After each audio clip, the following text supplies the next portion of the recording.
Here we are, June 20th, 2020. The longest day of the year, I found out. We were hanging out in the summer solstice.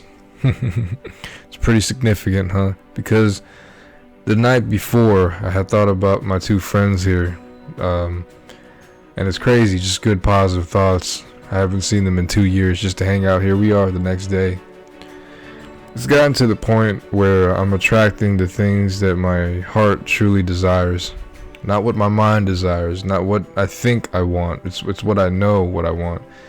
And to know what you want, you have to know yourself. You might know your name. You might know your address. But you have to know who you are. You have to know what to say yes to and what to say no to and actually really mean it. And I've also done this by just owning the moment.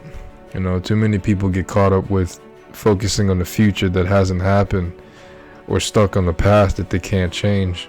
But if you own the moment, you do the best you can, and you, by the end of the night, you can go home, relax, and lay your head and say you did your best, and you're ready to tackle more when you get up in the morning. You know, it's not. I was going through some situations in my life where recently people started to notice things that I actually do when I thought that it was overlooked. Some people see and some people know. Some people don't care.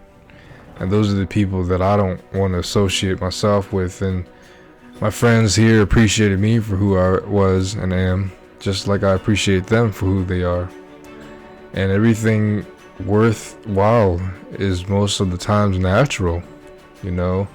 I believe that you have to put yourself out there or out of your comfort zone to make a choice and take risks.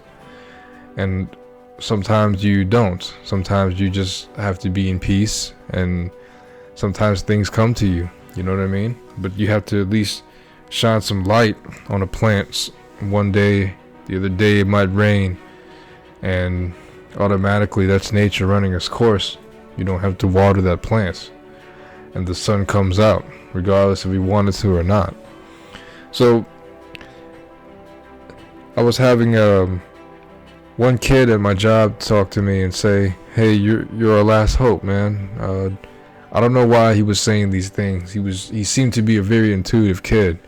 You know, he was underappreciated in a sense due to his work performance, but he was a kid that had a pure heart who saw me for what I was and what I was doing. He said, "I feel sorry for you. You do everything around here." The same night, I had another friend of mine at work. He was like, "Don't think you don't do a good job. You do a great job.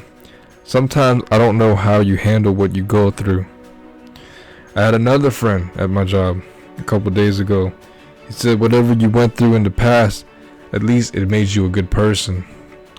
And I was almost in tears because I finally was talking to somebody that got me, understood my frequency, my language without me having to say it.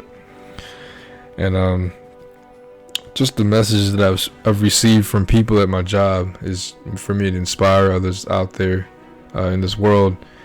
Everybody has a purpose. You have to find that. You might know your address, you might know your place of birth, but you have to know who you are to know what you want. Because if you say yes to make people happy, do you really know who you are?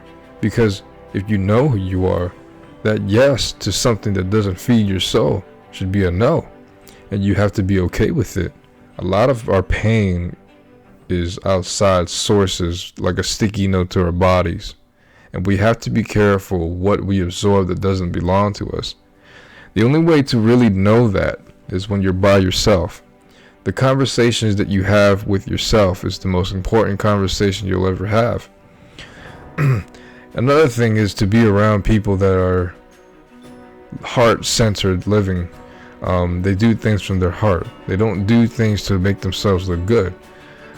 The way to tell the real from the fake is if their words match with their actions, because anybody can say anything, but it's up to their actions to live up to what they talk about, you know. And of course everybody makes mistakes, but consistency is key in life, and the truth is what I seek. So the real recognizes the real, and so my friends here are real, genuine people in my life that I've attracted from the past, and should things, should we go our separate ways and come back, it's real. You know, I've been talking about that for a while, and it's crazy that we're like reconnecting again. You know, sometimes it's great for me to make new friends and start over, but it's also even better sometimes when old friends come back around and we find ourselves and we form a circle at the campfire just to tell our story for the next day. I think that I've attracted my friends here because they were people that accepted me for who I am, just like I accept them for who they are. And it's not about money, material things. It's the richness inside our spirits that is what drew us together.